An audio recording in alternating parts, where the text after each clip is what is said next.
ASMR Magical Tools.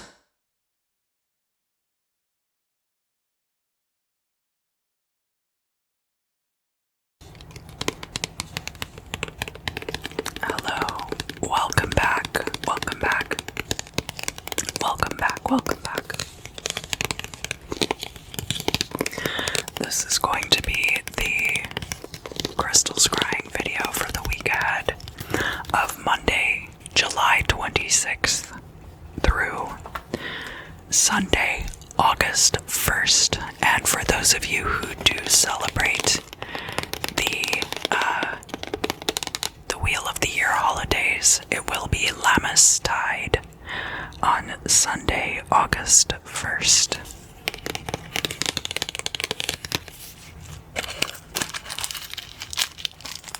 I do have a fly in my apartment, so I apologize for that.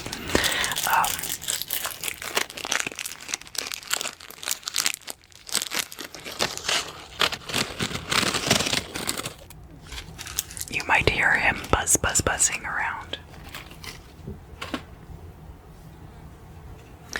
And I will burn some of this black magic incense. Perhaps that will keep him at bay. I should be fair, I don't really know the gender of the fly, so I shouldn't make assumptions. Lest people think that I'm demonizing men.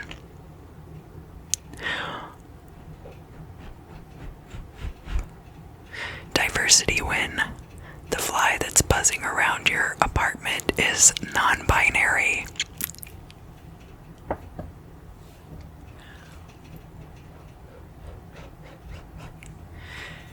I kid, of course, and it's all in good fun.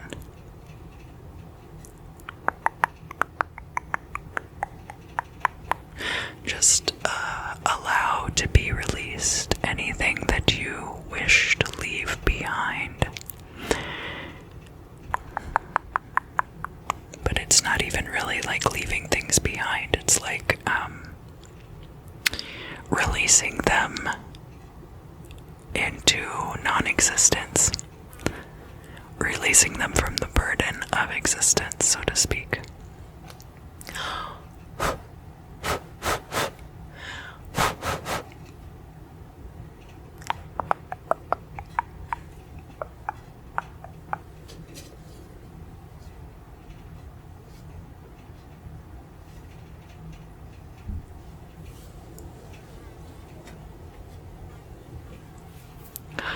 So we're going to be talking about, as I said, the 26th through the 1st. The moon is going to start out in Pisces on Monday and will move through the signs to Taurus on Sunday.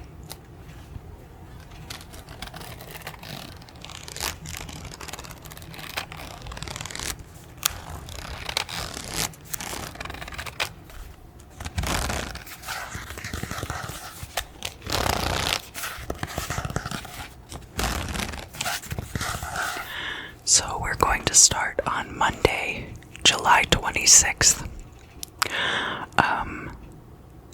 The moon is going to be in the 27th mansion, which is called the lower spout. Excuse me. This is the second mansion in Pisces, I believe.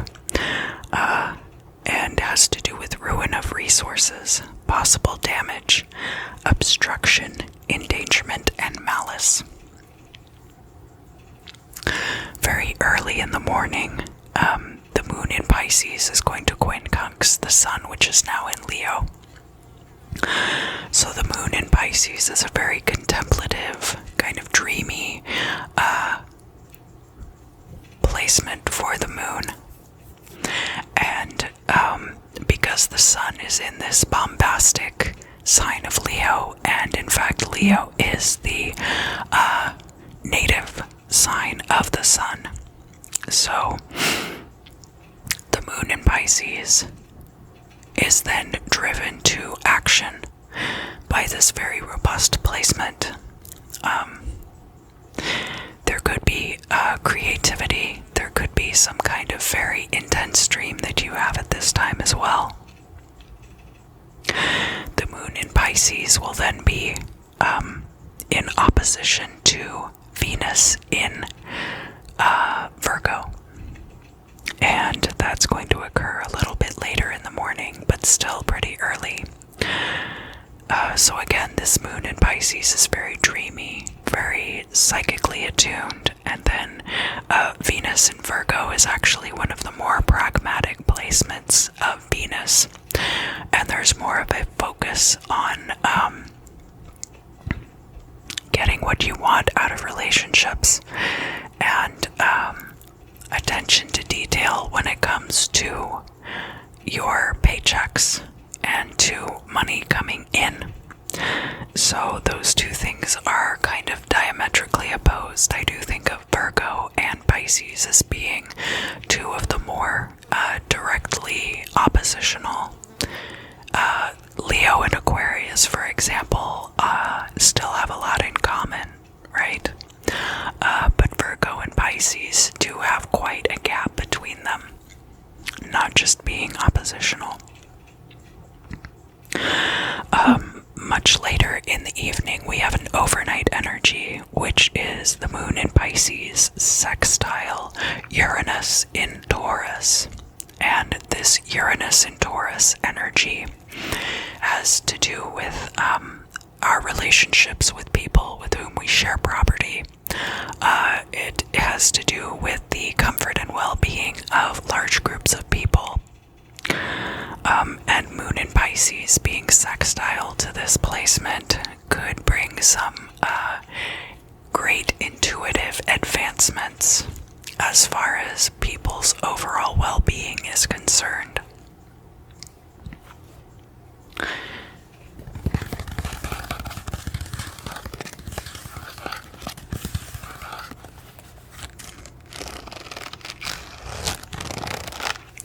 As far as magical workings for this day, Monday the 26th,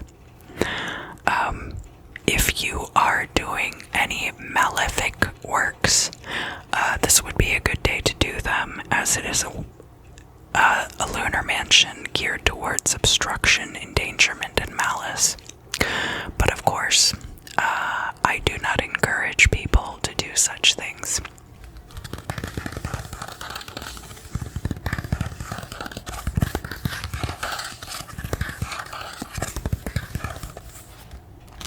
So next we're going to talk about Tuesday the 27th. The moon will be moving into the 28th lunar mansion, which is of course the final lunar mansion in Pisces. And this lunar mansion is called Belly of the Fish. It has to do with realization of potential, cohesion and gathering together, culmination, attainment, joy, and harvesting. So, the very first energy of the day, the transit moving through, it's going to be around 1:45 p.m. on the west coast and 4:45 p.m. on the east coast. So much later in the day. All of these are pretty late in the day, actually. The moon and Neptune are going to be conjunct, and Neptune is actually retrograde right now. So remember that the moon and Neptune are like two octaves of the same note. And although the moon's native sign is Cancer, it's still quite at home in the sign of Pisces. So this energy is very dreamy, very, you might notice people being kind of spaced out, but you also have the opportunity to tune into higher realms during this time. Around 6 in the evening on the west coast and on the East Coast. We're going to have some things happening in sequence. So Mercury is going to enter the sign of Leo. So now we have Sun in Leo, we have Venus in Leo. I think Mars has moved into, or no, we have Venus in Virgo. Mars is still in Leo though. And maybe that's it. But Mercury entering Leo, this could be brand new ideas about creative projects that you'd like to work on. It can be communication with loved ones, or passionate communication. You might be writing poetry, things like that. After that, the moon in Pisces is going to sextile Pluto in Capricorn, which of course is also retrograde at this time. Pluto in Capricorn being, again, very disruptive to everyone's career energies over the past couple of years. So this moon in Pisces being sextile, you might have like a stroke of inspiration, or possibly even if you're taking a nap in the evening, a flash of inspiration about how to improve your career situation. This is going to be when the moon is void of course, right before it goes into Aries. So, although there is one more placement listed here for the morning of Wednesday the 28th, well, we'll get to that. So, with everything that's going on, around 6 p.m. on Tuesday the 27th would be a great time to do some divination. It would be a wonderful time to meditate, and kind of get in touch with yourself before the moon does move into Aries on Wednesday the 28th. The last thing that's going to happen on Tuesday the 27th is that Mercury in Leo is going to be quincunx Jupiter in Pisces, and Jupiter is retrograde at this time.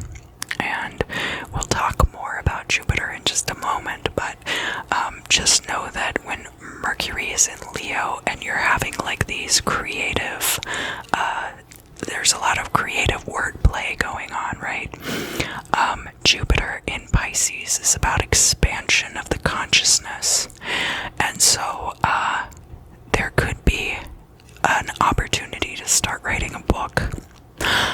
You could be writing a lot of blog entries, you could be writing scripts, so any of those things are possible at this time. And that's going to be around 6:45 on the West Coast and 9:45 p.m. on the East Coast.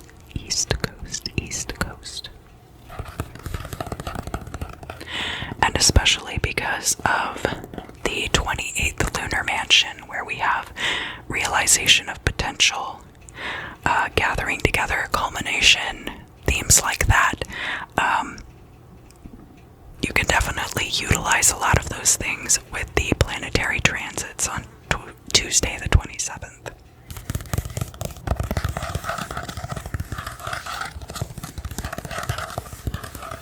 So let's talk about Wednesday the 28th. The cycle of the lunar mansion starts anew with the two signals, and that has to do with beginnings, imminent journey, initiation of a new life cycle, divine mind, primal transmission, active energy, and dynamic force. Very early in the morning, around 1:11 a.m. on the West Coast and 4:11 a.m. on the East Coast, the moon in Pisces is going to quincunx Mars in Leo. So, this Mars in Leo energy is very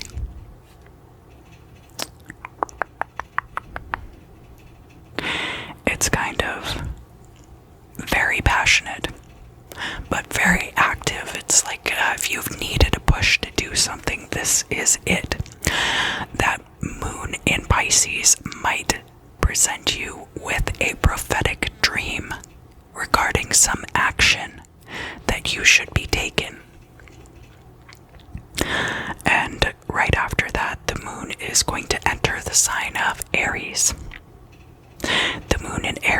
is then going to trine Mercury in Leo.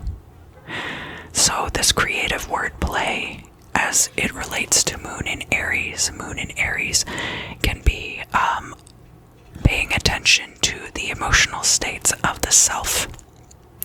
It can also be about creative or emotional beginnings. And this is a fire trine, so very harmonious for, I know some of you who are authors might be staying up late at night to work or waking up very early in the morning.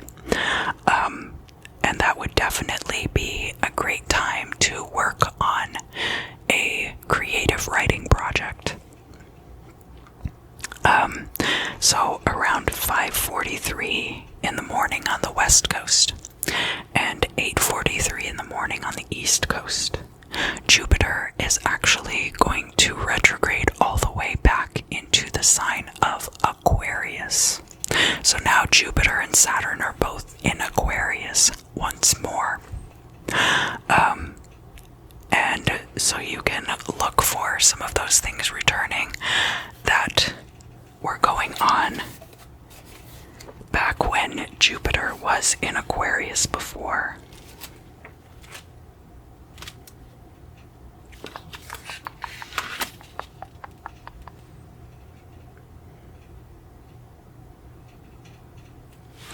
Jupiter entered Jupiter entered Pisces in like mid-May. So anything from like December of last year to mid-May has a possibility to return to you at this time.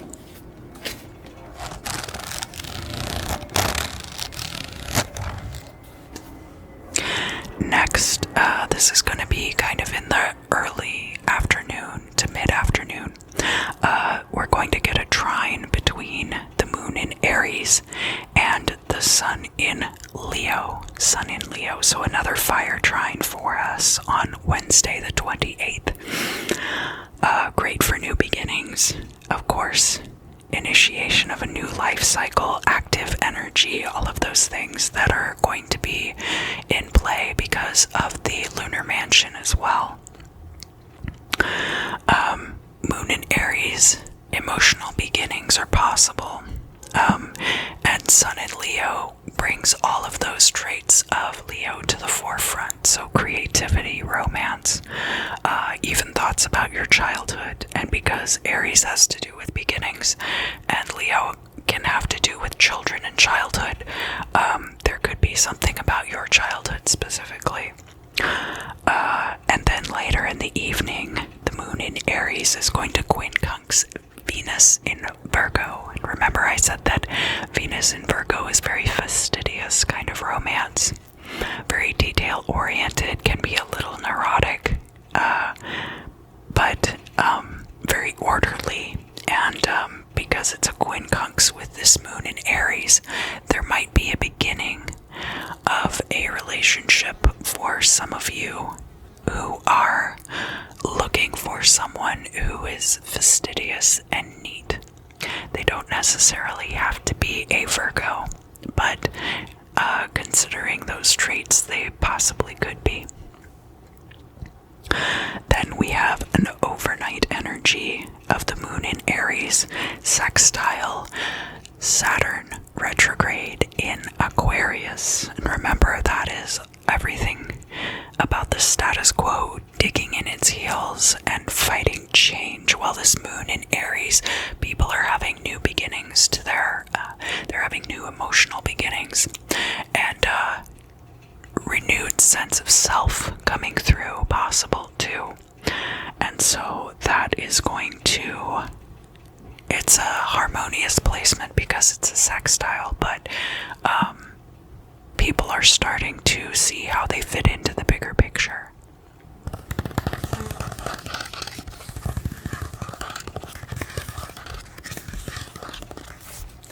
So Thursday the 29th, we're in the second lunar mansion, which is called the Little Belly, and has to do with universal soul, serene, sovereign power, reconciliation, and pacification. So we had that overnight energy, which was the moon in Aries, sextile Saturn in Aquarius. Next, this is going to be pretty early in the morning. The moon in Aries is going to conjunct Chiron. And Chiron is also retrograde right now. Chiron is kind of out there with the outer planets, but it's considered more like a asteroid and less like a planet. It's not quite big enough to be a planet, but still quite large. And Chiron has the energy of the wounded warrior. So this is healing the parts of the self that have to do with self and with beginnings. And so because we have the moon involved, there could be emotions that get healed as part of that.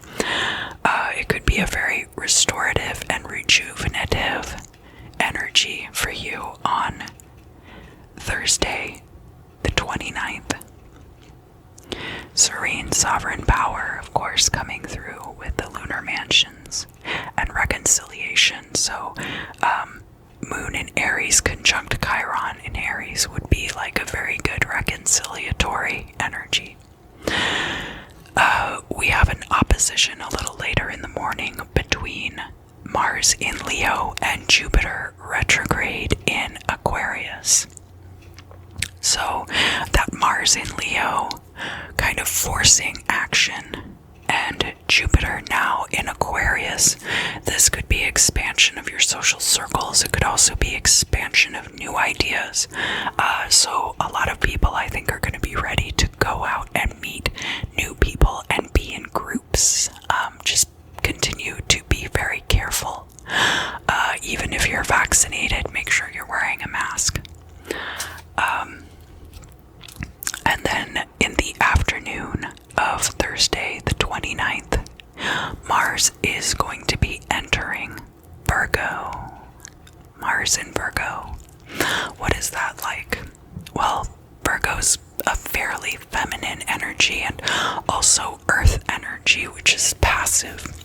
And Mars is a fiery energy and also very masculine. So, they're not directly opposed to each other, but it does have a bit of like a bull in the china shop energy, in that, you know, Virgo energy is very detail oriented, very fastidious, and this Mars energy is very action oriented, very aggressive. So that will be interesting to see how it plays out.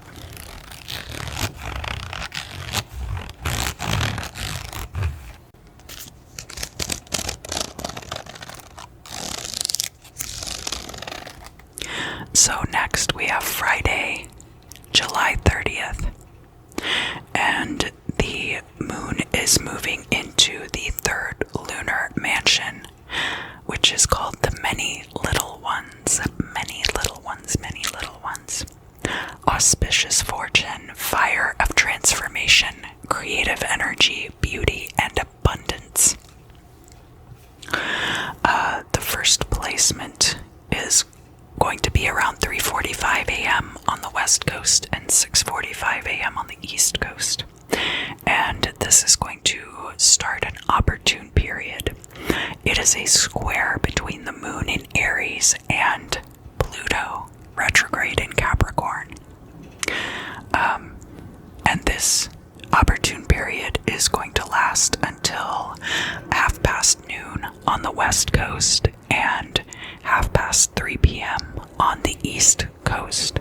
And that's going to be when the moon in Aries is sextile Jupiter retrograde in Aquarius.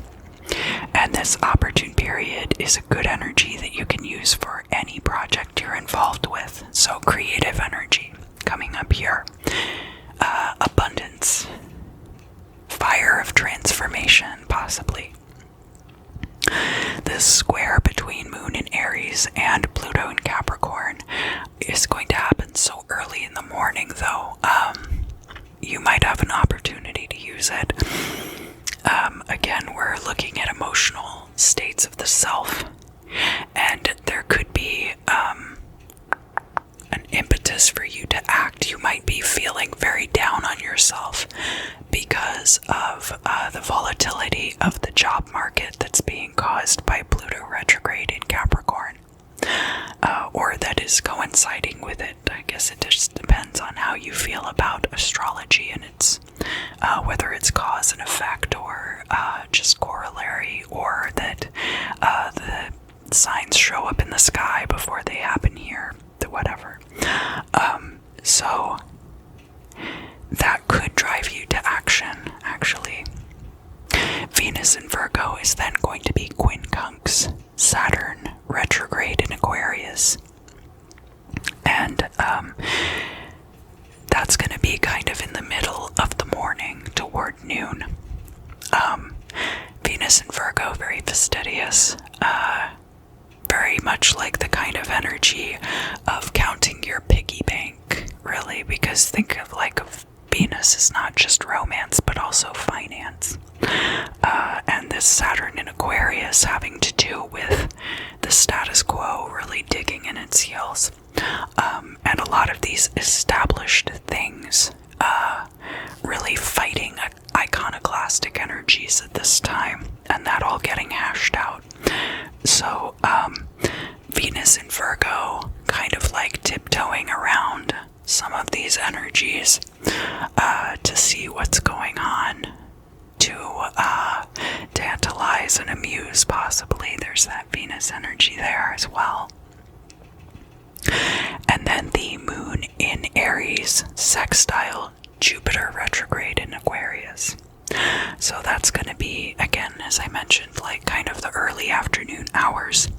And that Jupiter retrograde in Aquarius is an expansion of social groups, so people are really itching to get back outside again. And this moon in Aries, like emotional states of the self. You can do so much on your own, but it really is important to get around people again in order to cement certain aspects of the personality, or to change things about your personality. Like sometimes you need feedback from other people. So that's going to be a good opportunity for that. And then the moon is going to enter the sign of Taurus, and that's going to be kind of in the middle of the afternoon. And then moon in Taurus is going to trine Mars, which is now in Virgo. So we've got moon in Taurus is the moon's very comfortable in Taurus. I believe it's exaltation, and has to do with your feelings of comfort, the feelings of security in your life. And then Mars in Virgo is going to be maybe taking some action regarding balancing a checkbook, or tidying up a corner of your house, possibly some spring cleaning. You're going to feel moved to take part in these detail-oriented tasks. So this could be some kind of homemaking activities going on the afternoon and evening of Friday, July 30th. So now let's talk about Saturday, July 31st. And this is the fourth lunar mansion, which is called Aldebaran, which is also the follower. And it's called the follower because this lunar mansion follows the Pleiades.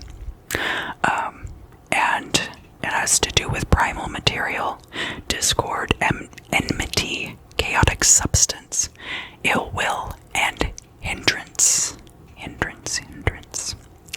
So if there is anybody that you're trying to bind, this would be a good day to do that. Early in the morning, the moon in Taurus is going to be squaring Mercury in Leo. So you might be wanting to get up and write for some reason, but might have writer's block. Your bed might be too comfortable. Uranus is then going to square the sun in Leo. So, if you have to wake up for work at 6:15 in the morning and you live on the West Coast, set yourself a few different alarms on this day, possibly. It's going to happen at 9:15 on the East Coast. And so with the sun in Leo, what you're looking at is this very, creative energy. It's fire energy.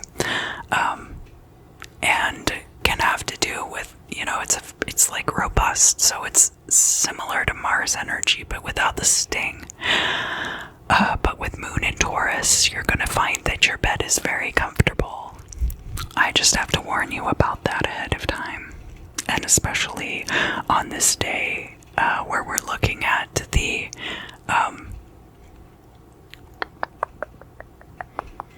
fourth lunar mansion, there's potential there for self-sabotage and complication. The moon in Taurus is then going to square Saturn retrograde in Aquarius, and that's going to be kind of like the middle of the morning. So, this Saturn in Aquarius, again, you've got like the iconoclastic energy of Aquarius. You also have like Saturn retrograde really digging in its heels. There's kind of like the meeting of minds, kind of bridging of generations is possible at this time. Things that are established being challenged. And so the moon in Taurus here, people are very in their emotions about their stability and about their ability to take care of themselves financially. So that square is going to drive some action regarding those things. And then afternoon, the moon in Taurus is going to trine Venus in Virgo, and that's a very harmonious energy. So this is good for like gardening projects. It's good for things where you would like to have fertility that are detail oriented and also related to financial stability and comfort and appeasing your emotions regarding those things. And then later in the evening, there's going to be a conjunction between the moon in Taurus, the moon and Uranus in Taurus.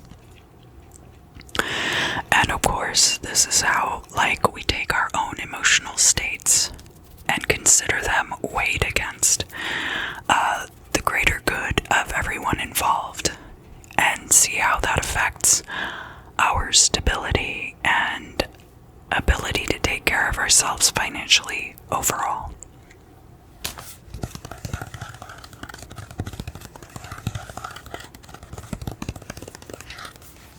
So now,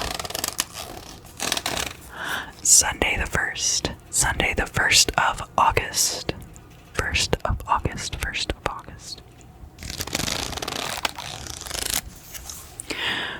The moon is in the 5th lunar mansion, which is called the white spot, and it refers to a head that has no body.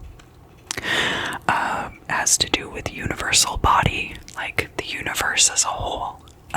Favor, intellectual activity, health and goodwill, and safety. So, kind of the first placement of the day is going to be kind of in the middle of the morning. It's going to be the Sun and Mercury conjunct in Leo, so that's going to be excellent for writing, excellent for getting your thoughts down creatively.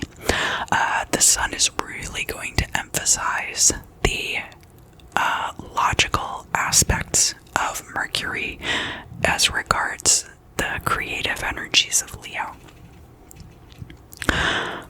Also in the middle of the day, we have Venus in Virgo, quincunx Chiron retrograde in Aries. So whereas this Venus in Virgo is a very fastidious energy, and maybe kind of particular regarding romantic encounters, for example, Chiron in Aries kind of like like challenging the parts of the self that have a tendency to be very nitpicky in relationships. We have, in the middle of the day, the moon in Taurus, sextile Neptune retrograde in Pisces. Taurus Pisces sextiles can be very harmonious. Taurus craves comfort, and Pisces is a very watery kind of flowing energy and good for psychic attunement, of course. So you can get very comfortable in your meditation, and it could possibly open you up to new levels of psychic awareness during this time, especially while Neptune is really retrograding in its native sign of Pisces. And of course, with the 5th lunar mansion, we have intellectual activity highlighted, so that's very good for that also. In the afternoon, Mercury in Leo is going to be in opposition to Saturn retrograde in Aquarius. And so there's going to be that opposition, and then overnight there's going to be an opposition between the Sun in Leo and Saturn retrograde in Aquarius. So those two placements, those two transits are really going to be like emphasizing each other through proximity and likeness.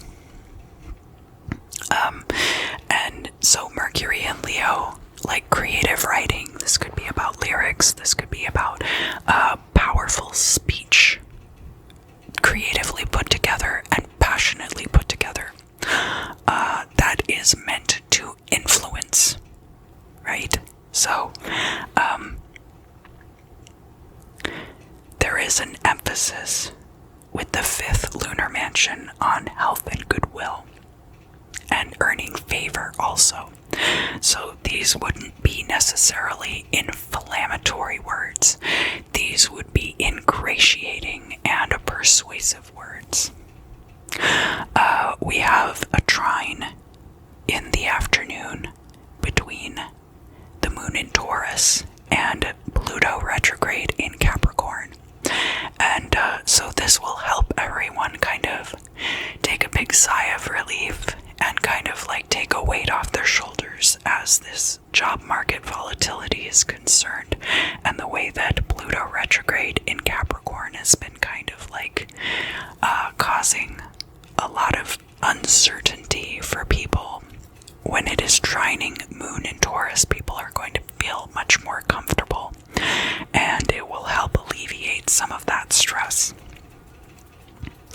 And then, as I mentioned before, this overnight energy between the Sun in Leo and Saturn retrograde Aquarius, that's going to be in opposition, and it is going to, now this being an overnight energy, it's kind of a powerful energy to have as an overnight energy, so you could look for prophetic dreams, and you could also, this would be a good energy for like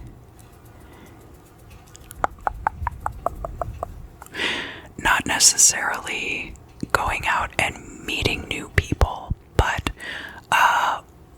bending your creativity toward persuasion of powerful people.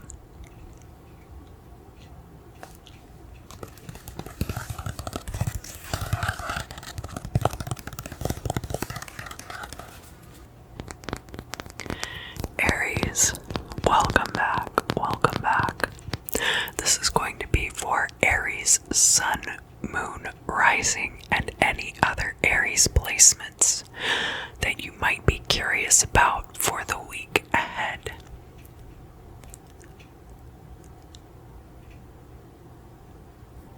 Aries in space. I'm seeing like the star field, but as it relates to the vastness, the void, the expanse, that environment is very hostile. to life in general. What if you found out that space was full of like unicellular organisms like plankton, though?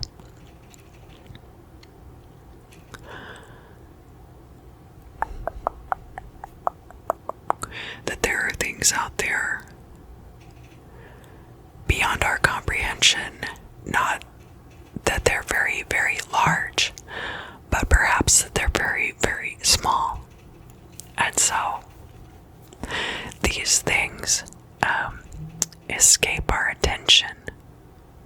If you look at spacesuits and stuff, the hands are very clunky. It is possible to take samples of the air in space, and of course, anything on the outside of the spaceship would be burned up on the way back into the Earth's atmosphere. But there's also the possibility that if someone went out on a spacewalk, there could be things left on their space suit from out in the void of space. Very fascinating, this idea that it might be possible for unicellular life to exist in that area. Now, is it likely? Not really, for a number of reasons. The void of empty space is not like the ocean, where we have like plankton and lots of marine life. More types of marine life than you can really count. And so these two environments are quite different. They are both equally inhospitable to human life, but one of them is inhospitable to most life in general, and the other actually harbors quite a bit of life.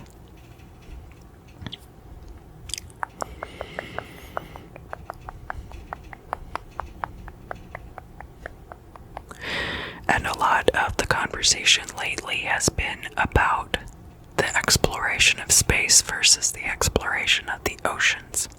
The oceans also have not been fully explored by any means, but people are very fascinated by space because it's far away, because it's very far away, very far away.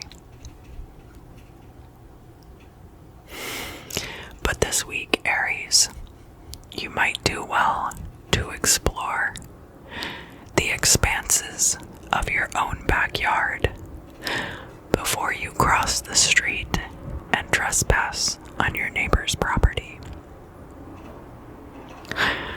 Alright, let's take some questions. Let's see, this one's good. I like that one. Yeah, that's a good question.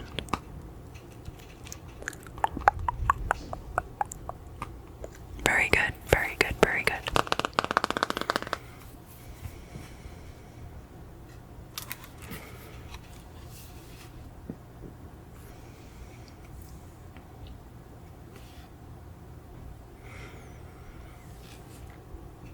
Thy friend is happier and in better health than usual, and is preparing for a journey. So, Aries, you might have a friend who is getting ready to go on some kind of journey. Thank you so much for joining me, Aries. If you found that this reading resonated with you, please let me know about your experiences down in the comments section.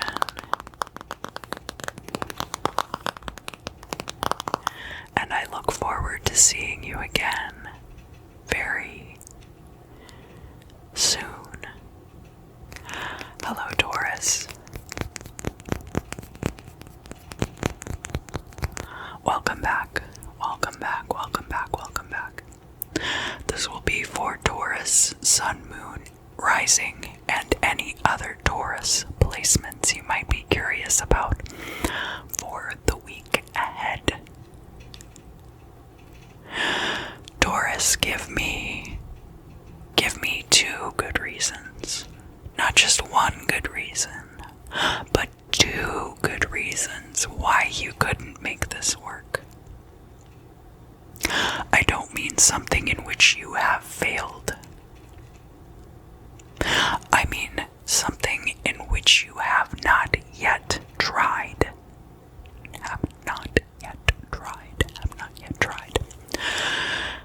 There's some kind of inexperience factor here, possibly. That because you haven't tried this yet, that the possibility is not implanted into your psyche. Here's my recommendation for you. Learn things about this experience. You can ask your friends, of course. You can read blogs about it. You can watch YouTube videos about it. You can ask for other people's experiences. I think the biggest hurdle for you to cross at this time is understanding that you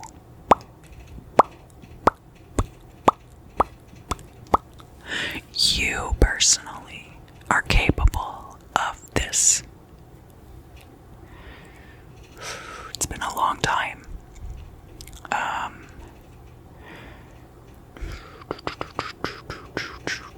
And I feel like you've been preparing. I do feel like you've been preparing. So if there are supplies that you need to perform this thing, to do this thing, or if there are other things that you need to get this thing done, I think a lot of those things are already at your disposal. You're getting very, very close. You're filling the gap.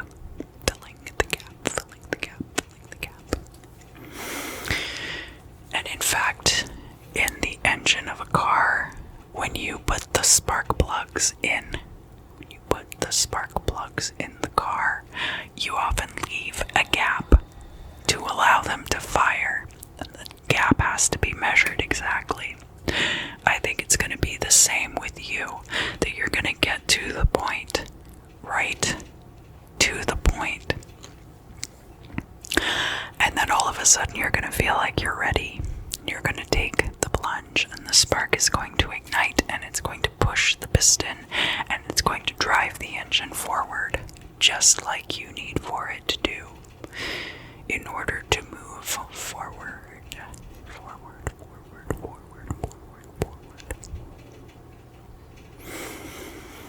I can't ask you any more questions about it because this is a general reading, but of course I can supply one more answer through the bibliomancy, and I will put your questions directly into the book, and that way the book will answer your question.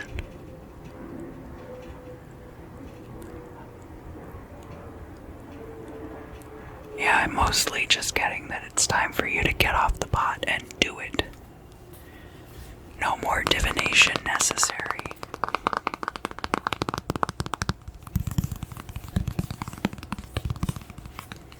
And if you would direct your questions here. Let's see, got one in the front row. Got one way back here. Yeah, got one over there. And this one.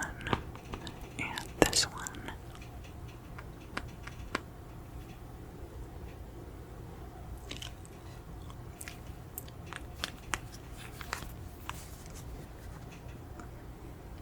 Taurus. Somebody from the Merovingian line. Possibly. That seems too far-fetched.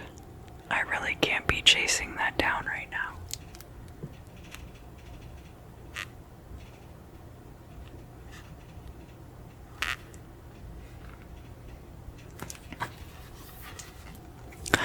If thou diggest up thy fields with the plough of industry, thou wilt find a treasure which will reward thee.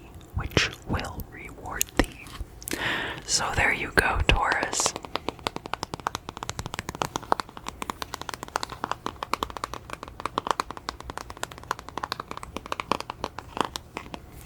Thank you for joining me for your weekly crystal scrying. If you found that it resonated with you exceptionally, please do share your experiences down in the comments.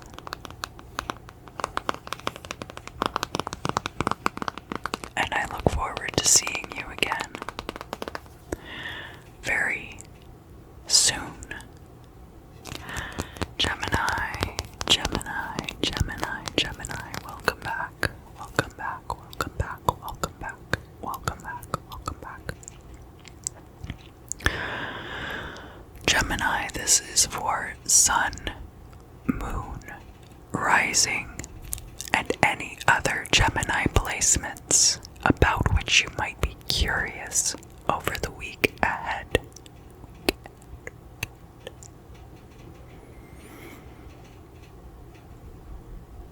Some of you have gone through a breakup. I know that's very general, but I'm hearing like, oh, they got dumped this week. I think you both saw it coming. You were just going in two separate directions. And sometimes there's just no way to reconcile that. The only thing that you can do is to mitigate the damage. So you can try to talk through the realities of the situation with your partner and both go your separate ways before anybody gets really badly hurt. It's so much easier if one person is willing to become the victim and one person is willing to become the perpetrator, the cheater, the abuser, the less than desirable person in the relationship. But the truth of the matter is that that's not that's so simplistic. It's actually easier to have compassion and caring for your partner's feelings than it is to just go and go behind their back or whatever.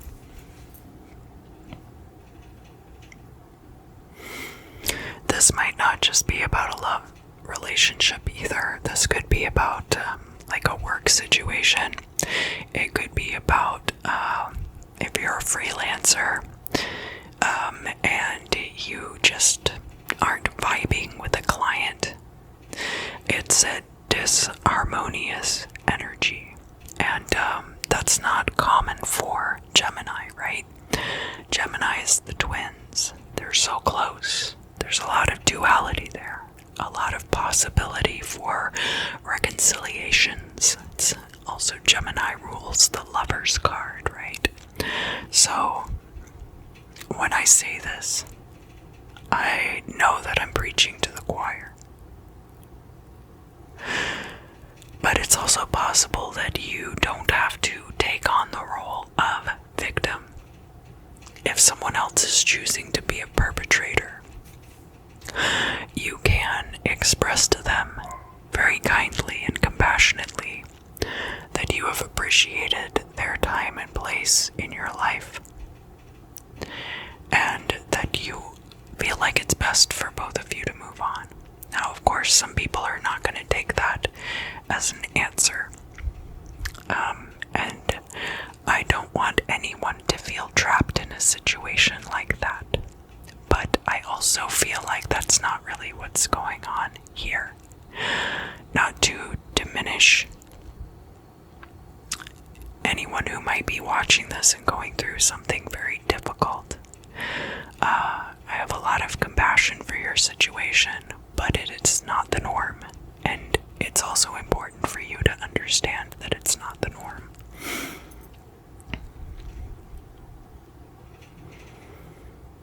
You did didn't wash your hands after screw driving.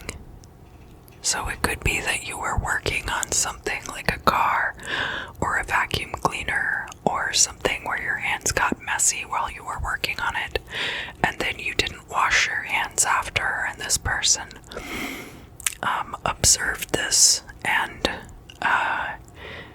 it like changed their whole perspective of you as a person, which is ridiculous, but it happens all the time. So it would be something like that, something that shouldn't have been a big deal, but obviously you're coming from very different places, and therefore it's better to go your separate ways while you are still on good terms. Alright, Gemini. Let's ask some questions to the book. Thank you. Thank you. Thank you. These are good questions. Fresh and juicy.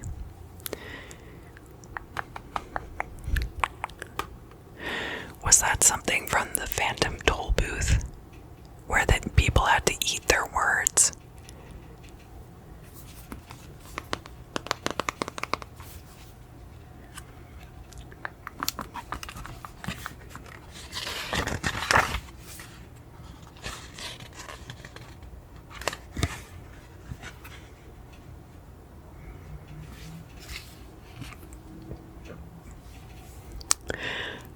Bet nothing on the result of a game played by others. When it comes to manipulative people, I don't think truer words have ever been spoken. Gemini, thank you so much for joining me for your weekly crystal scrying. If you felt like this divination was especially resonant with you, I hope that you'll share your experiences in the comments section. And I look forward to seeing you again very soon. Hello, Cancer. Welcome back. Welcome back, welcome back, welcome back.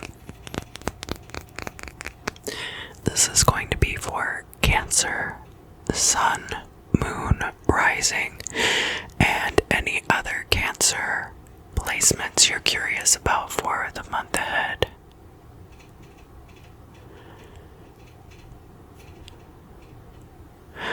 I'm hearing something about screwdriver and sunrise. These could be orange juice based alcoholic beverages.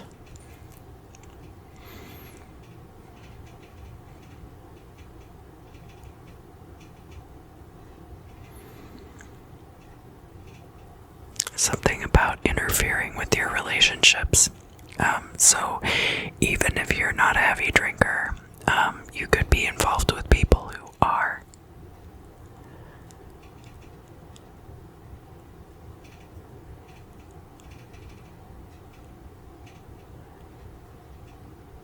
Yeah, you're not like them. You're not like them. You're not doing what they're doing.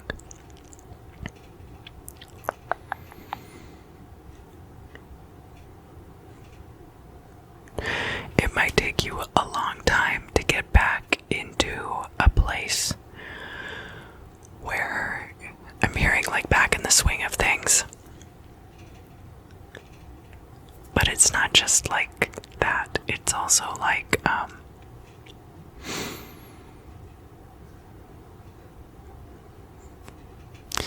this might be like about a peer group that you've had for a long time, and you have just become like too dissimilar from these other people, and it's tearing your relationships apart. They don't want to have to justify themselves to you, even though that's not really what's going on, is it?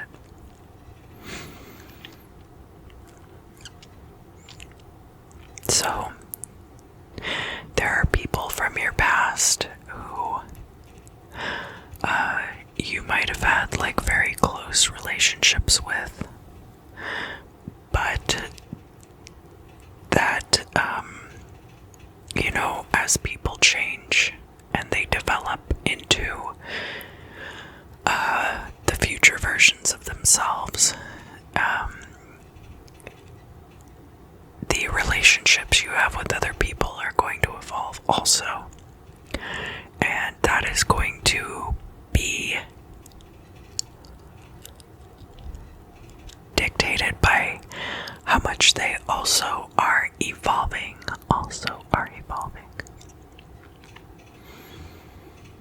There could very well be some friction there and disrespect on both sides, possibly, but also possibly,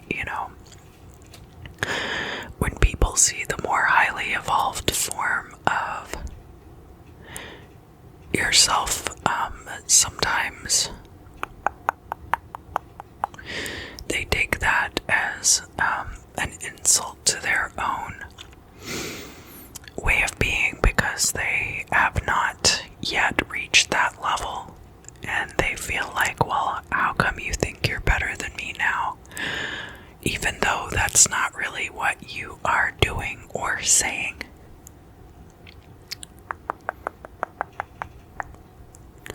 That it's all about the projection, and so you need to keep yourself really focused on your own business at this time, and understand that as you evolve as a person and change for the better, people are going to be falling away from you, and you can't keep that from happening, and you shouldn't keep that from happening. Those people have their own paths that they need to walk. It can be very difficult, especially if you've known somebody for a really long time, to just be able to let them go. But you have to understand why it's for the best. Why it is for the best. And seek out the people who are going to be energetically aligned with you in your current state. So I'm not saying like you have to drop friends, but you might find that other people are distancing themselves from you, and you can kind of just let them go, keep up with them as much as you feel is necessary, but also understand that you are meant for greater things, and that they also need to let go.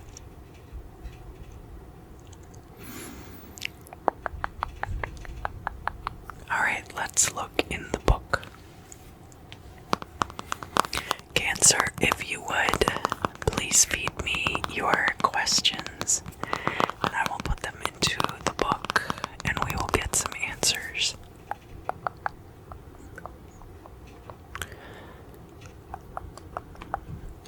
Oh, this one's really juicy.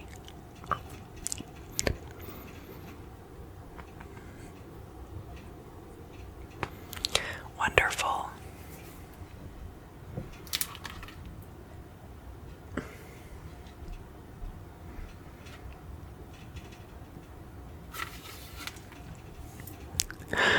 When thou goest forth from thy dwelling, no harm will overtake thee. So don't be afraid to leave your house. It's very easy to get caught up in this agoraphobic kind of state of not wanting to leave the house.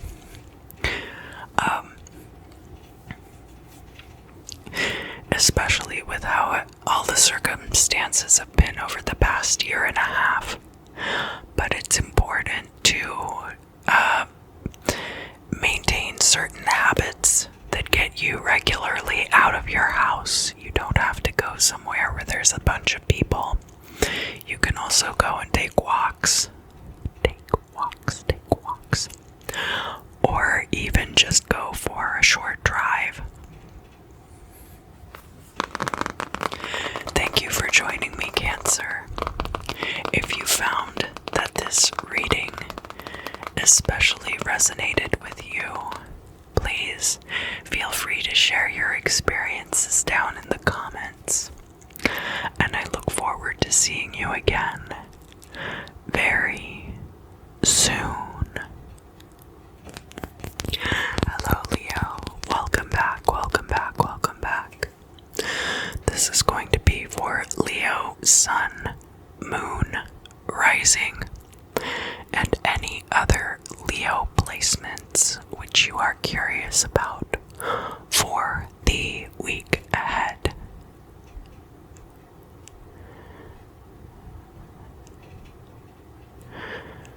Let me see if I can parse this out. Hold on.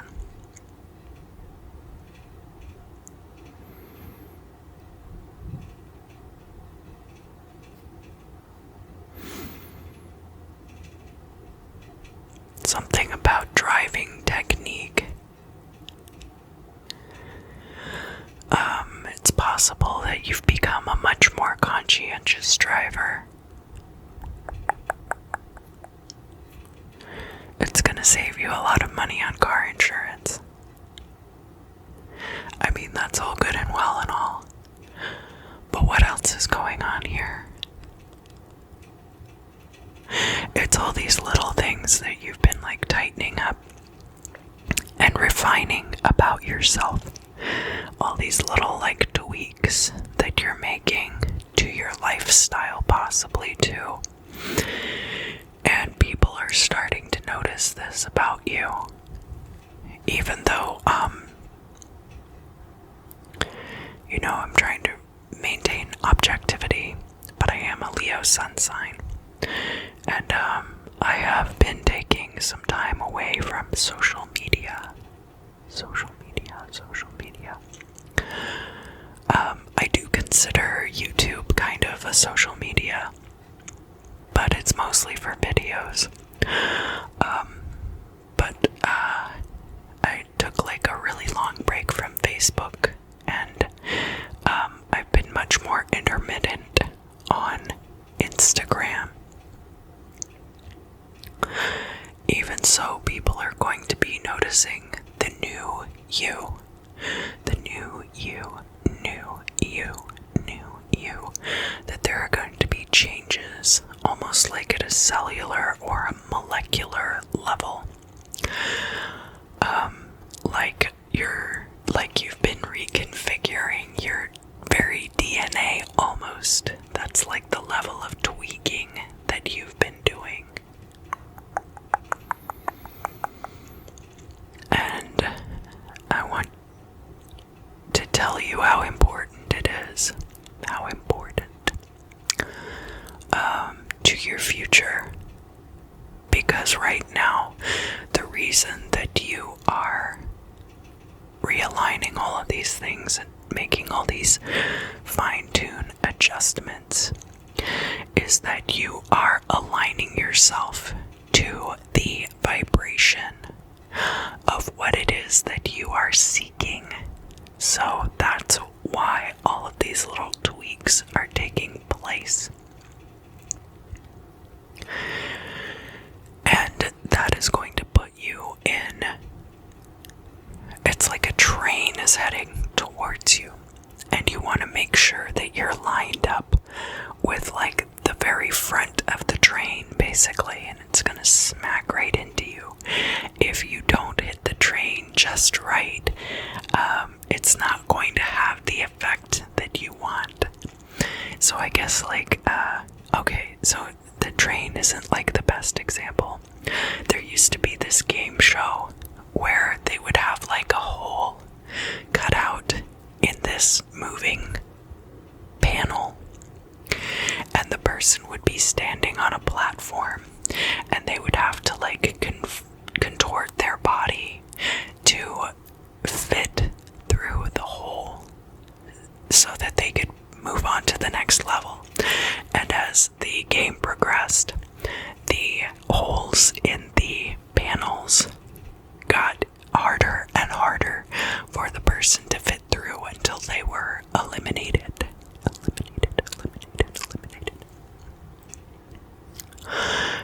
So,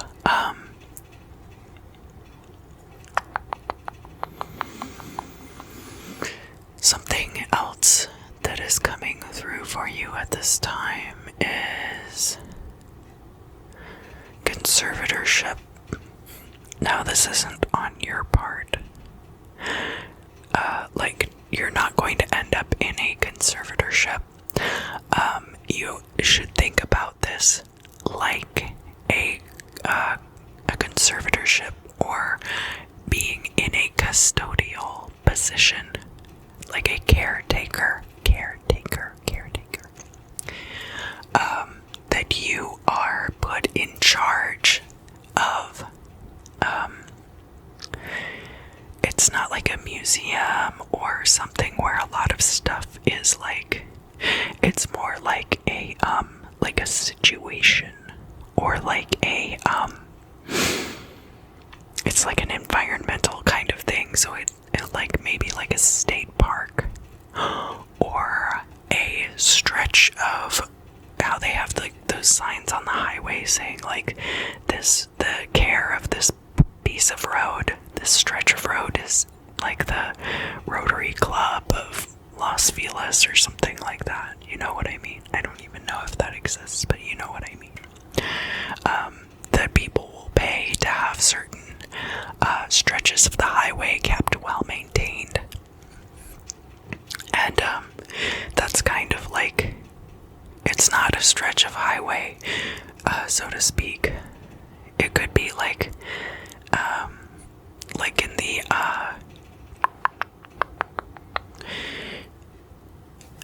so in the tarot readings this month, I use a deck of Deep Space Nine trading cards, and the episode is the series premiere, in which Commander Cisco ends up inside this wormhole that is being controlled by an unknown alien race.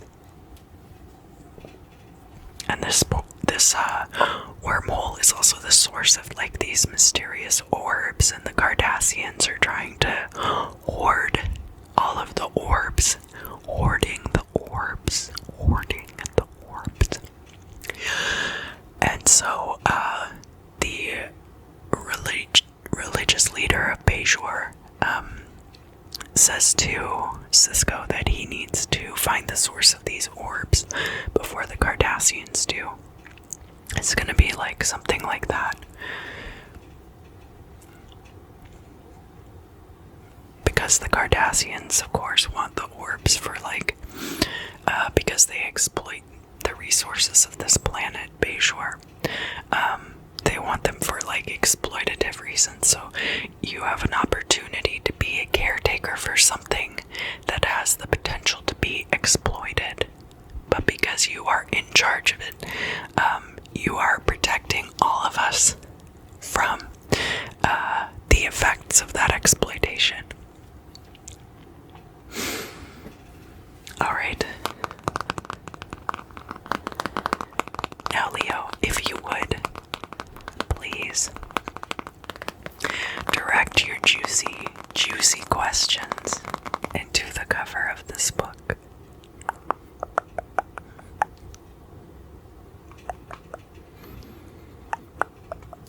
Oh, that's a really juicy one.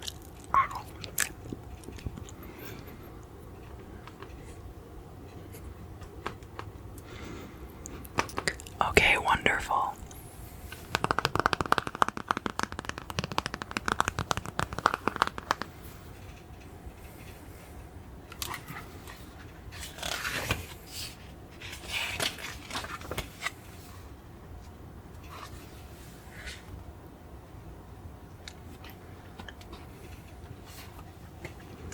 Thou wilt be invested by secret enemies, but they will be caught in the trap which they prepared for thee. So, how convenient. Foisted on their own petard.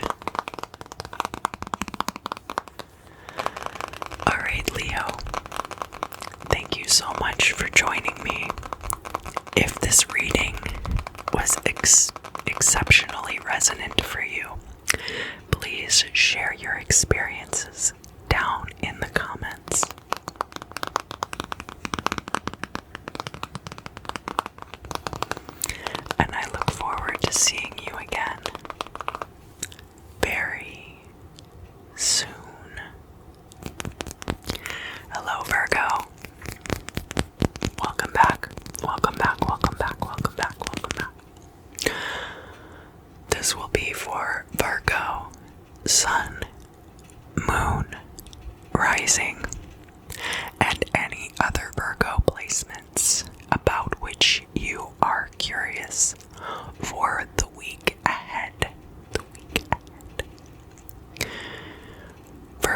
there's a tumultuous relationship between you and this other person.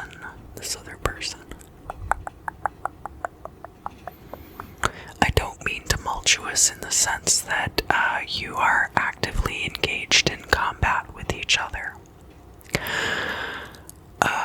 I think that this is somebody who cares a lot about your well-being, but they haven't taken the time to actually get to know you.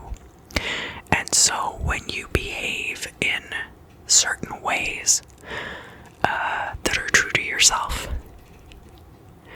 they get very confused and they spend a lot of time over analyzing any statements that you make or any kind of action. Like they could watch you get coffee at Starbucks, and if that's the kind of thing that you would do on a regular basis, and they would like overanalyze every little detail, like why did they go to Starbucks? Why didn't they go to 7-Eleven to get coffee? What name did they give the person at the checkout? Like they're collecting facts about you, but not in the sense of actually like someone knowing your interests, but almost like studying and dehumanizing you rather than embracing the humanity of your personality. And so when you behave in certain ways, there's a lot of critical judgment there of like, well, I wouldn't have done that. It's like, yeah, of course you wouldn't, because you're not me, you know?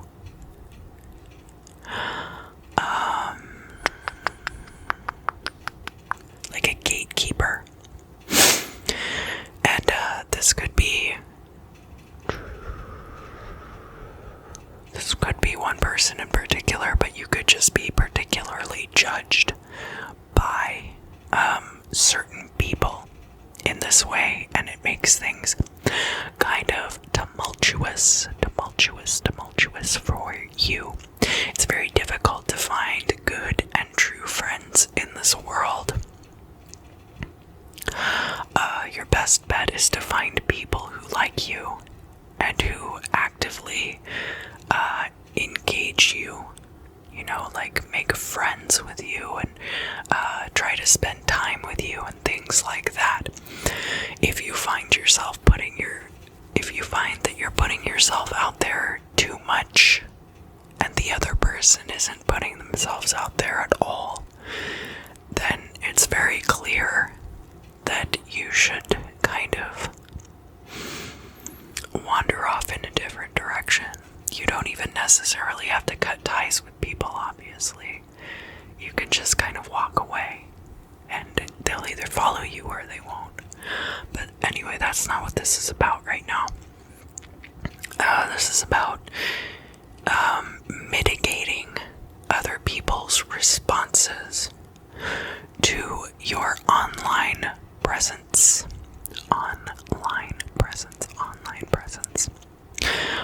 There's very much like a sense that, I think a lot of us who have been on the internet for a long time, which is basically everyone at this point, right? That everybody encounters hate speech at some point on the internet that is directed against them, whether it's death threats or people being overly critical. Believe me, I try to delete those comments because I don't feel like it is the vibration that I want this channel to be on, right? But people will say incredibly hurtful things to you online, and it's because they don't have to deal with the essence of your humanity. I really think that something should be done about that, because it is lowering everyone's vibration when you put that kind of energy out into the world without really grasping the consequences of it.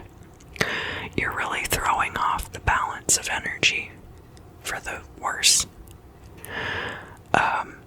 Anyway, I think I've digressed quite a bit in this reading, Virgo. What is it that Virgo needs to do to mitigate people's interactions with them in this way?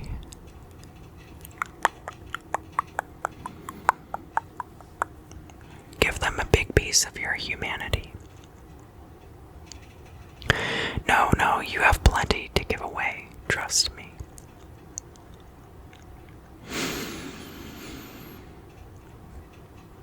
It's okay to be guarded, but engage them as a fellow walking spirit.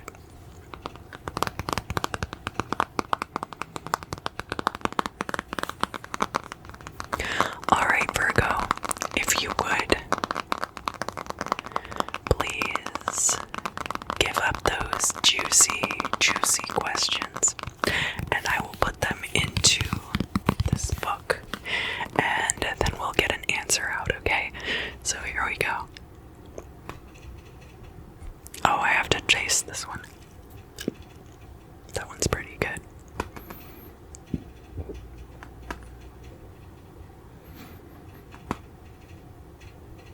Oh, that one's too juicy not to taste. I'm sorry. Okay.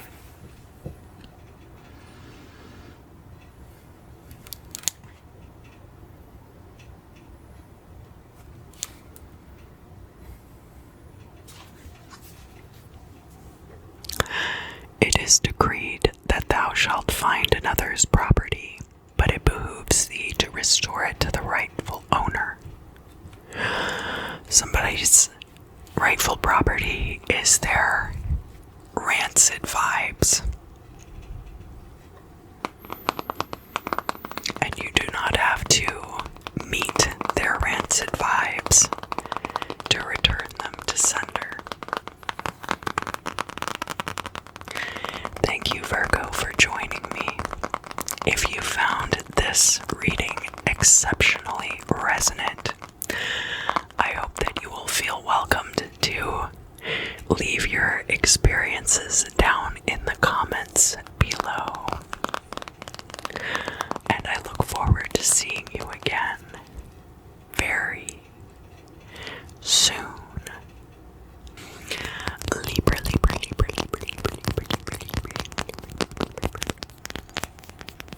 Welcome back. This is going to be for Libra, Sun, Moon, Rising, and any other placements which you are curious about for the week ahead. I don't know how many of you have tried the limoncello LaCroix seltzer, but it's got a very interesting essence to it. So if you enjoy lemon candy, it might be, I think, like Meyer lemons are more like, they have more like a cleaning product kind of smell. This is a very like lemon candy sort of a seltzer.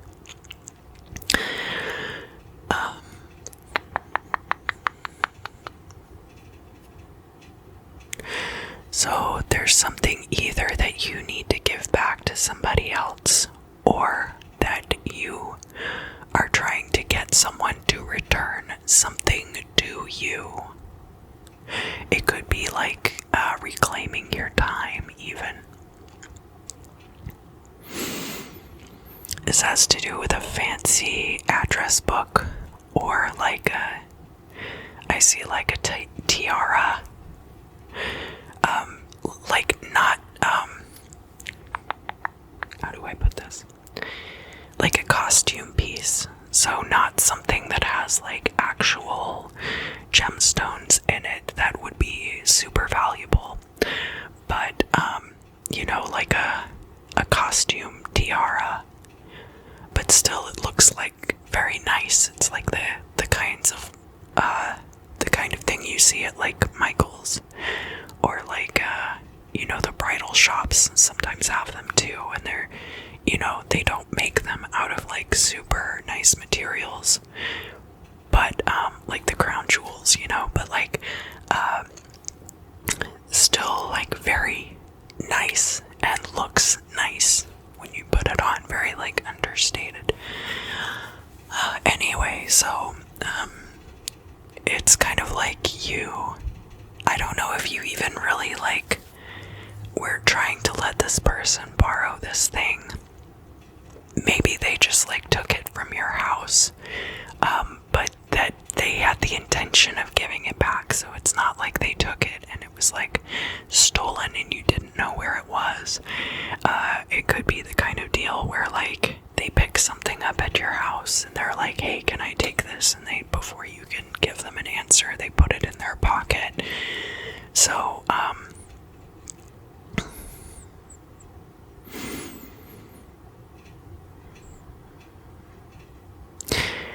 they've given you every inclination that they intend to give it back,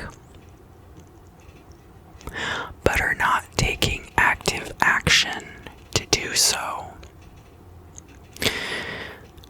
What can Libra do about this situation?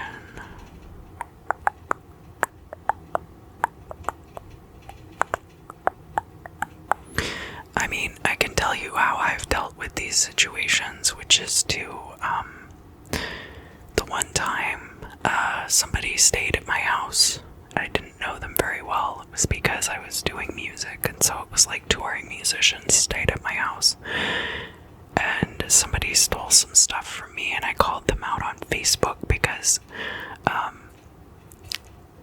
they were being vouched for by certain other people. I don't want to go too much into specifics because that's a very low vibrational situation. But I mean, like, kinda is, you know. Anyway, so I had called them out on Facebook and they returned my stuff. That's a possibility. Like, talk to people who are close to them. If this is a sibling, you know, like talk to your parents maybe, or the spouse of the sibling.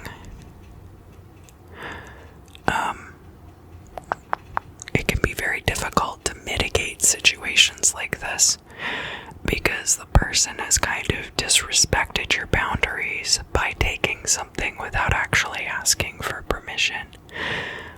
So that even if they do intend to give it back, it makes it kind of a sticky situation.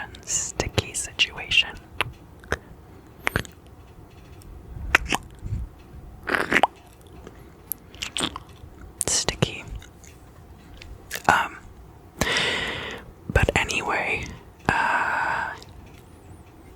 what else does Libra need to know about this situation? Give them, one more week, and then if they don't give it back, I would suggest taking action, but I don't think that you're gonna need it before then, but you will definitely, I think this is something that you definitely need, like, soon, that you were intending to use it for something, and that's why it's a big deal, because otherwise it probably wouldn't be as big of a deal, right? Oh, you want to use that for something? Yeah, probably sure, take it. But everybody's different too.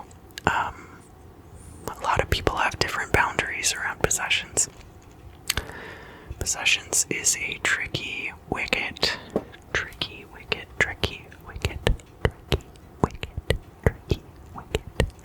And especially with Uranus and Taurus, right?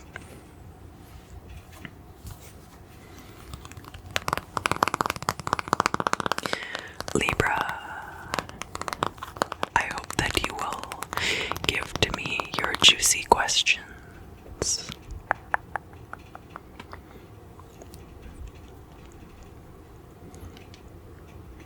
These are really good questions. No, I'm full. I ate lots of questions in the other readings, but these all look very good. Okay.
this reading exceptionally resonant.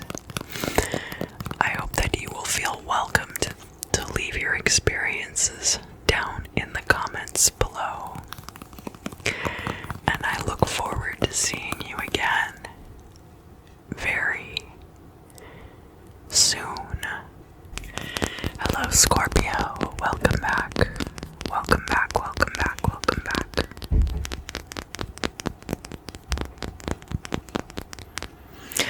This is going to be for Scorpio, Sun, Moon, Rising, and any other placements which you are curious about for the week ahead.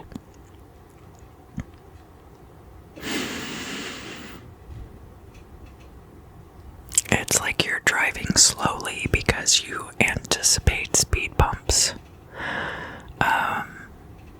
So there could be something that's going on for you right now where you are really taking your time with something because you anticipate that there is going to be difficulty. Like if you're driving on a residential street, you assume that people could run randomly out into the road in front of your car, and so you go more slowly.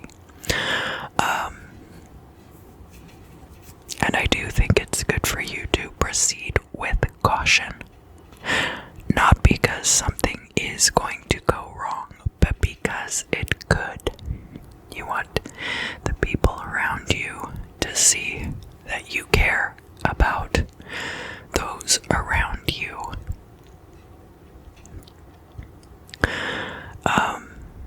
Part of that is, if you drive 60 through a residential neighborhood, are you going to hit somebody?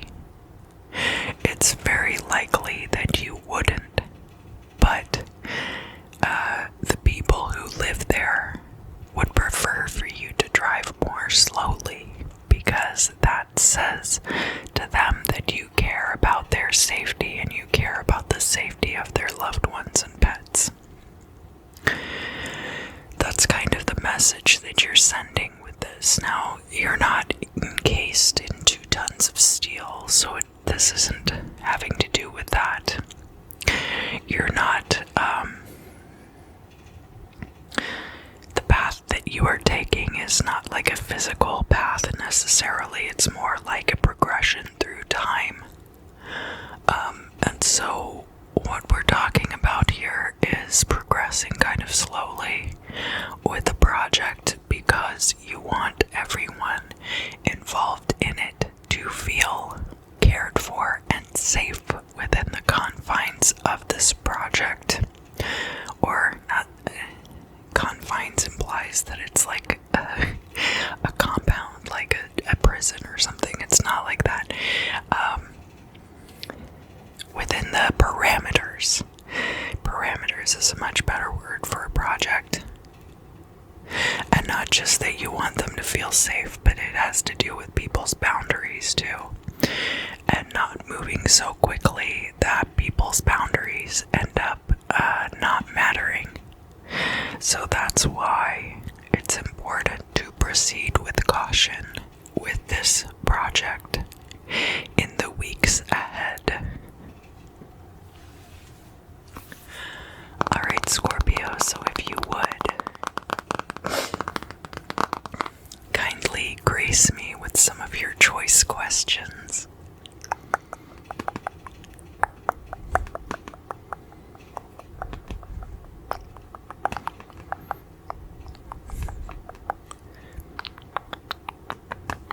Wonderful. Wonderful, wonderful, wonderful.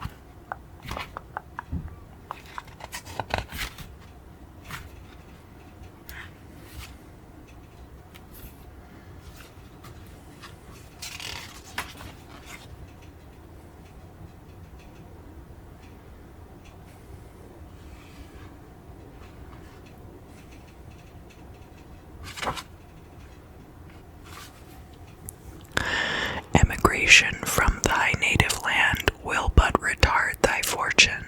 So, if you are planning to move somewhere far away from where you've ever lived before, it might not be to your benefit. Might not be to your benefit. Scorpio, thank you so much for joining me today.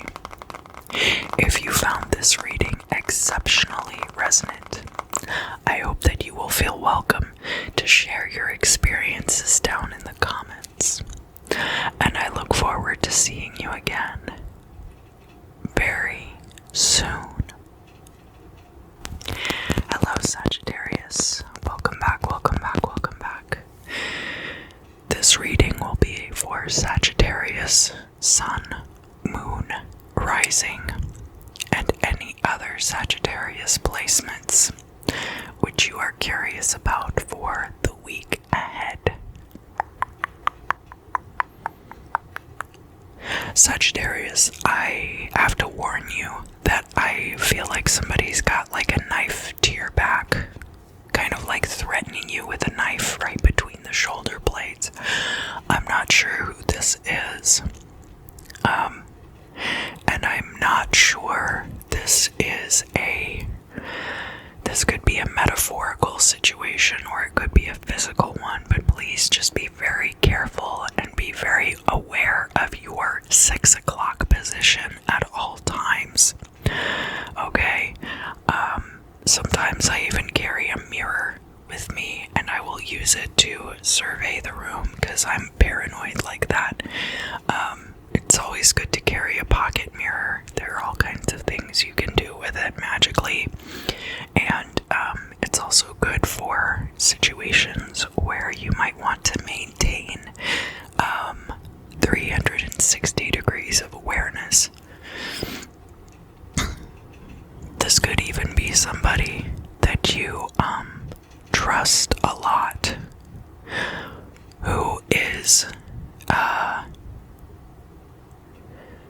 who's going to end up taking advantage of you or stabbing you in the back. This person, they know what they're doing, but they feel like they're doing it for everyone's best interest at the same time. Like they don't think that they're being selfish by doing this, but it's incredibly selfish to back somebody into a corner like this over something, and they want you to see things their way, but they don't feel like explaining themselves at all, so there's no way for you to know what it is that they are trying to get you to do, kind of. Be good to use your extrasensory perceptions at this time. So, being aware of things, not just in the 360, but also in all of your spheres and circles, maintaining like a psychic link, if you can, to certain other people. Not like to spy on them, but just to be aware of anything that might be headed in your direction. There's a difference between eavesdropping and surveillance and a defensive level of paying attention to what other people have going on. And of course you could, watch what people are doing on social media, but people, might not be posting about things there. This would just purely be for those of you who take part in this extrasensory awareness of others. You might even feel someone come up behind you physically, or sense, like, I try to be very aware when I'm out in public of like where people are in relation to me physically. And not just because of the pandemic, but also like most of the time just for general safety reasons.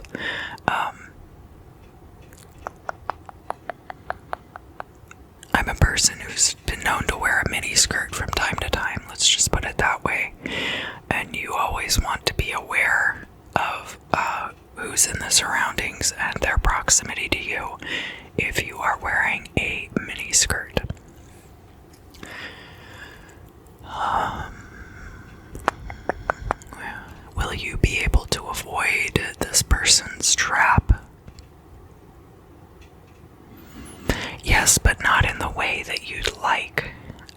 it's possible that by diverting or circumventing whatever this person's plan is, that it's gonna mess up something else for you. So that, being stabbed in the back is probably the worst case scenario. But then also, like, your other options outside of that are not gonna be awesome like you were hoping they would be. Alright, Sagittarius, if you would, please direct your juicy questions here into the cover of this book.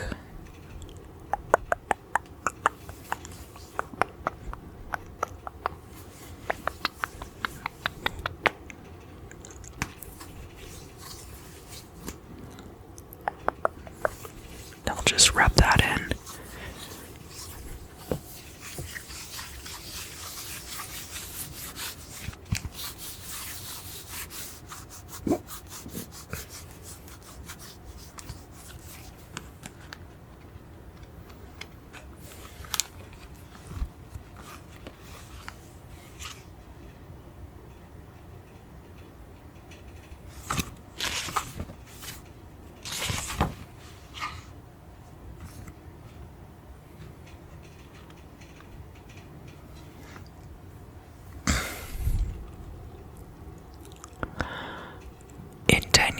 From this time, unless by too little dependence on thyself, thou drive fortune from thy door, thou shalt be called a rich man.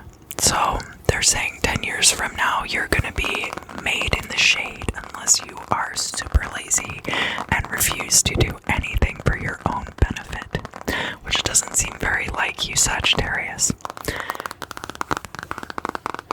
Thank you so much for joining me for your reading today. If you found that it was exceptionally resonant for you, I hope that you will feel welcome to share your experiences with us down in the comments. And I look forward to seeing you again very soon. Capricorn, Capricorn, Capricorn, Capricorn, welcome back. Welcome back, welcome back. This is going to be for Capricorn, Sun, Moon, Rising, and any other Capricorn placements that you might be curious about for the week ahead.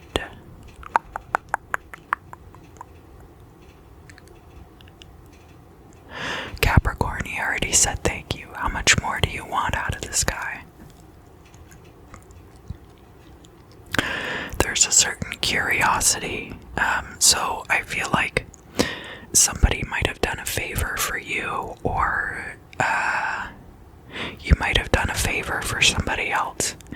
And it was like, maybe they wanted their picture taken in front of like the Eiffel Tower or something, and they just pulled you aside and they said, hey, Capricorn, would you mind just taking this picture of me in front of the Eiffel Tower? And you were like, yeah, sure. And then once you had taken the picture, you start going through his camera roll on his phone, and he's like, dude, what the heck? So somebody who was very grateful to have your help might be regretting involving you in something, because now you are taking an active interest. And if you are not the one taking this active interest, the situation could be flipped. Is that what's going on? Is the situation really flipped? No, I feel like there's a situation, and this could be, like, especially if this involves a work situation where you feel like your employment possibilities might be on the line. I feel like that is the kind of scenario where you are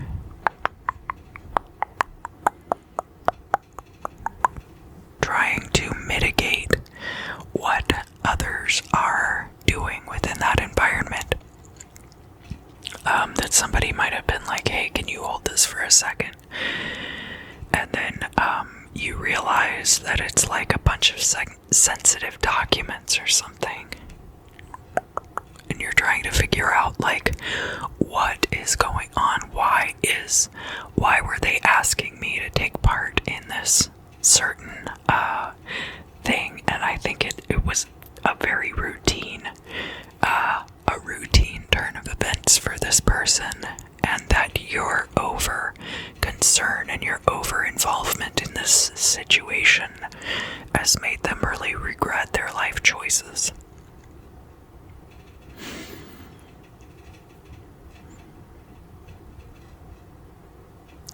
Don't give them a hard time about backing out of a project. So I don't know if this is a project you are in charge of, or if this person is just somebody who's very close to you and they've confided in you about their doings. But I feel like this is something that they need to evaluate on their own, and that your help is only going to cloud and muddy the situation. I normally don't get readings like this. I have to be honest, Capricorn. And I want you to know that this is not coming from a place of judgment on my part. I'm only passing along the information that I'm getting from the crystal.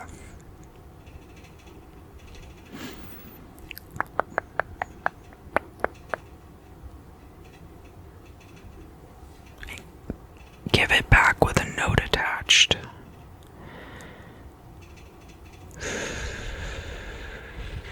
Thank you for the experience. Yeah, so it's like if they asked you to hold something for them, like you give it back with a note on it that says thank you, like a thank you note attached to the item. That's kind of weird, and it might be slightly overkill.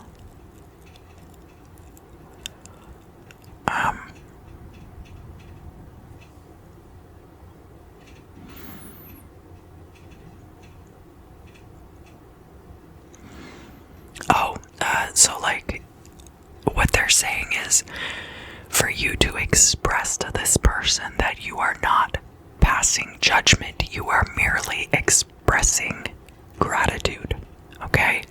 So, not passing judgment, just expressing your gratitude. Alright. And if you would, Capricorn, direct your juicy questions my way. Gather them up.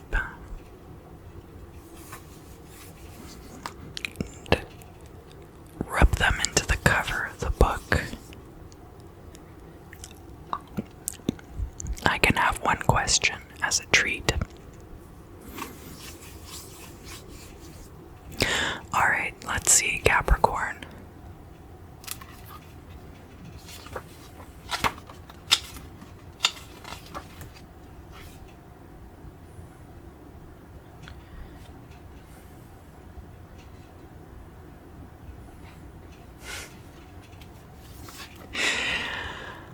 I have seen the rich man bestow all his goods in charity, and have known the sun to be wholly darkened, but have never yet beheld the hoary locks and healthy aspect of an intemperate man.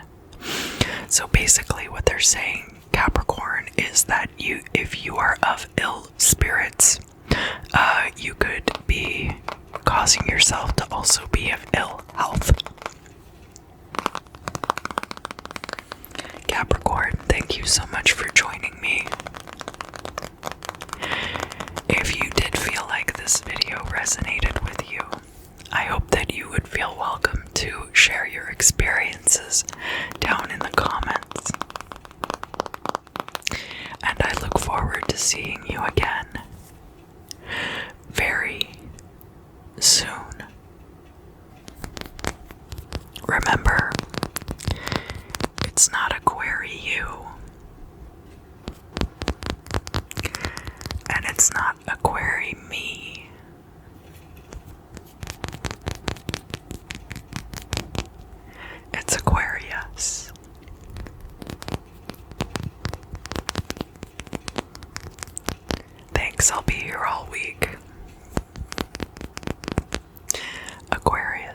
this reading is going to be for the sun, moon, rising, and any other Aquarius placements which you are curious about for the week ahead.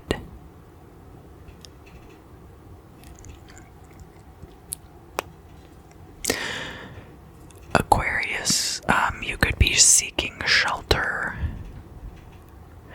I'm seeing like a rainstorm on the beach, a very heavy rainstorm, and there's like a pavilion, one of those like barbecue pavilions with like benches underneath, and you're like running toward this shelter to get out of this.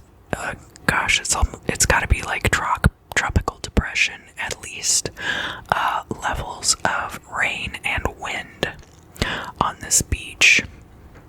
I feel like the sting of sand and like droplets of water, very wet, getting very wet. But especially, how like when sand gets blown against the side of your legs and it really stings, like I feel that for sure. And there's coffee. There's hot coffee here under this pavilion. Is this like a movie set or something? No, but it's similar. So this is a situation where, and I hear like the waves crashing like crazy. You could be like doing gaffer work, like sound design stuff, and you're out on the beach, and you're like, and it's raining, like it's pouring rain, not just like, like I said, it's like almost a hurricane. I don't know how you're able to achieve like these sounds that you're getting, but and how you keep your mic dry and everything. This is like a really crazy situation, and the gist of it is that you are trying to get like these crashing wave sounds, but it seems like there would be too much ambient noise during this level of tropical storm to effectively get the noises that you're trying to get. Like, I think like if you were really trying to get the sound of waves, the sound that we associate with waves, like you would probably try to do it through some other means, like the crashing waves, you know what I mean? Yeah, I'm hearing like a lot of that wind rustling noise on the microphone. See if we got any usable takes, and then you guys are plugging your headphone jacks into this, the big field recorder thing. This is one of those professional style field recorders, and you have like this long mic cable coming off, and you have like one of those really nice Sennheiser shotgun mics that you're using for this, which is crazy. And you have it like obviously like some kind of long like a super condom or something on it, like totally wrapped in plastic so that it won't get wet inside, because if that microphone were to get wet, like you may as well just pass away, right? They're super expensive.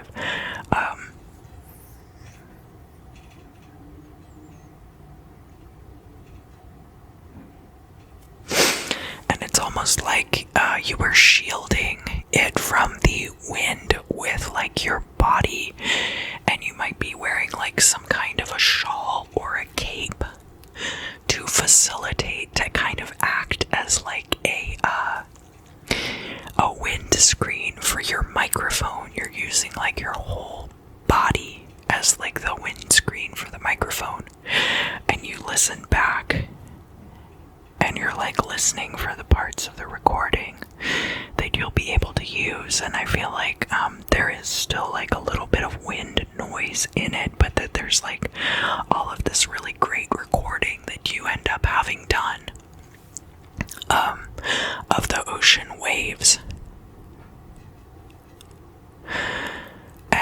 So, if this isn't specific to you, Aquarius, like, there could be similar situations, basically, that you're put into a situation that you're not sure if it's going to work or not. There could be a raging storm outside. You're going to be trying to squeeze blood from a stone, basically, is the premise. It's a very fine, like a job that requires a high level of expertise to accomplish proficiently. So that could be a situation you find yourself in next week, Aquarius. Oh, and by the way, you will be successful.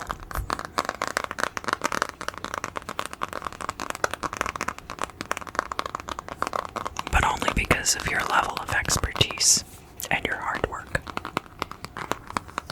If you would, I'm just going to take your questions here and rub them into the cover of this book.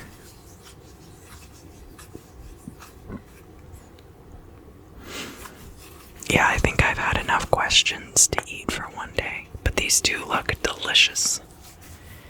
They look delicious, delicious, delicious.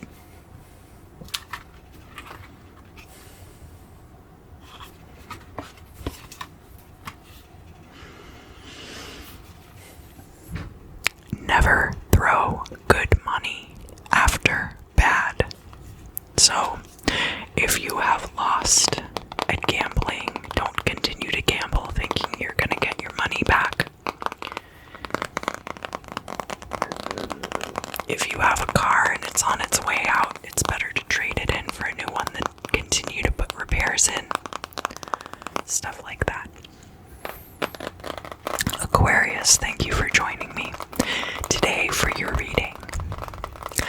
If you felt like it was exceptionally resonant, I hope you will feel welcome to share your experiences with us down in the comments. And I look forward to seeing you again very soon. Pisces, Pisces, Pisces, Pisces, Pisces, Pisces, Pisces. Welcome back. Welcome back, Pisces. Welcome back.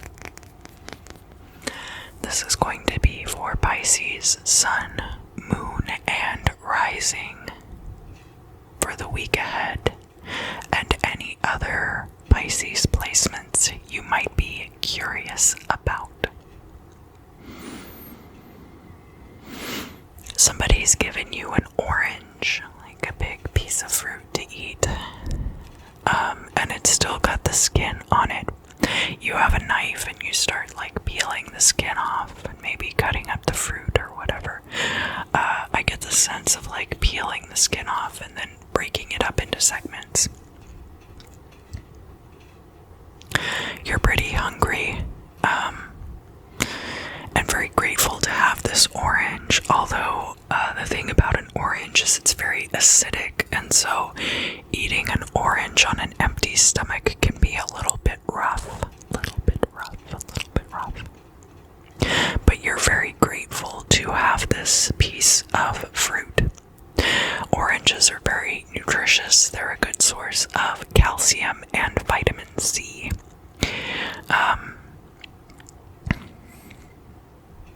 And this person who has given you this orange is like a friend. It's not just like a random stranger, but like a friend sees that you're hungry and they say, here, have this piece of fruit.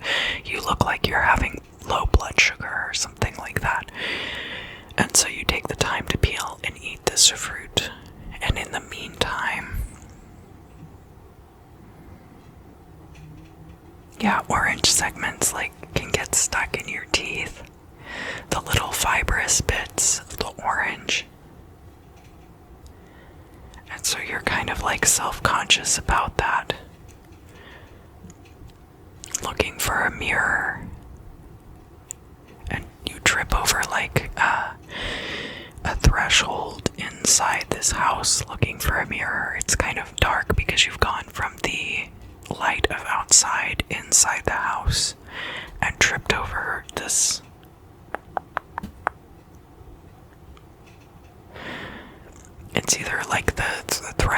has like a really high sill, or like there's a step down that you miss or something like that. I don't think you fall on the floor, but you land on your leg funny, and you're like kind of fumbling around in this dark house looking for a mirror. Self-sacrifice. Now, where did that come from?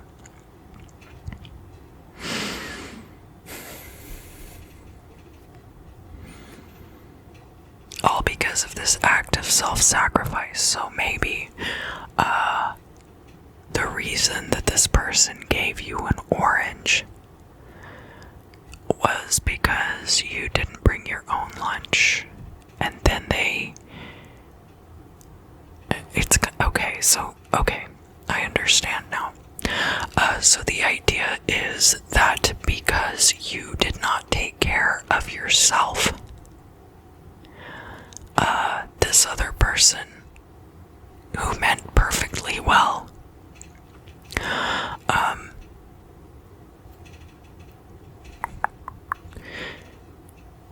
engaged in self-sacrifice by giving you this orange. And even though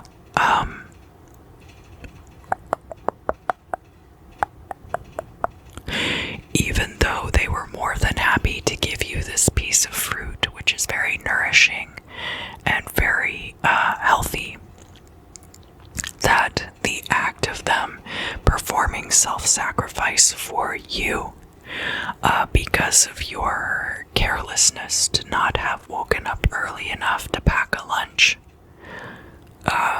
there's a continuation of that pattern of behavior. So you kind of stumble into this dark building and you're not really watching where you're going. It's like this consistent pattern of a lack of forethought, and I'm certainly not trying to judge anyone, but that this person, they're more than happy to help you and support you, but their enabling is weakening your own ability to take care of yourself in some ways. That,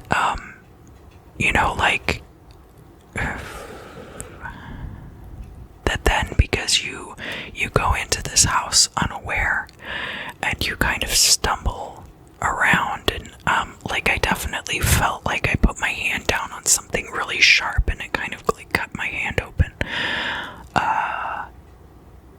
And so the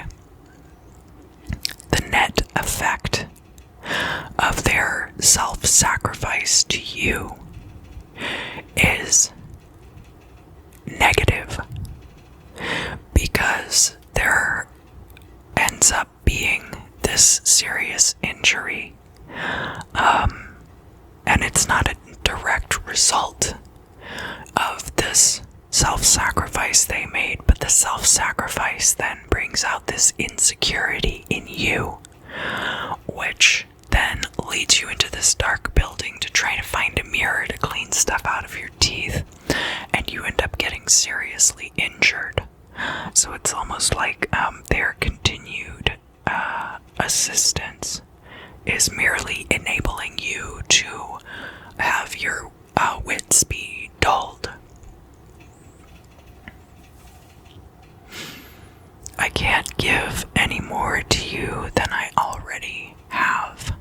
Also, so at some point there's going to be, there could be a point where this person, even though they're more than happy to take care of you, they've literally given you everything that they could, that they can feasibly give you, and if that's not enough, then you're both gonna be out of luck, basically. Alright, Pisces. If you would share some of those juicy questions with me at this time. Thank you.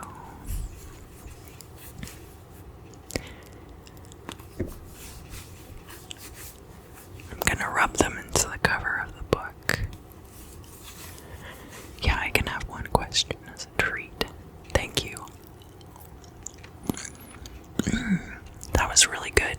Thank you.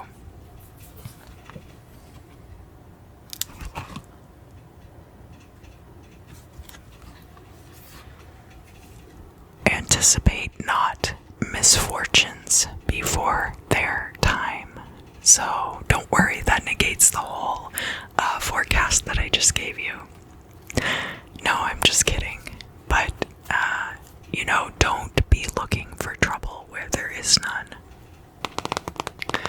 Pisces, thank you so much for joining me for your crystal scrying this week. If you felt like it extraordinarily resonated with you, I hope that you'll feel welcome to share your experiences with us down in the comments. And I look forward to seeing you again very,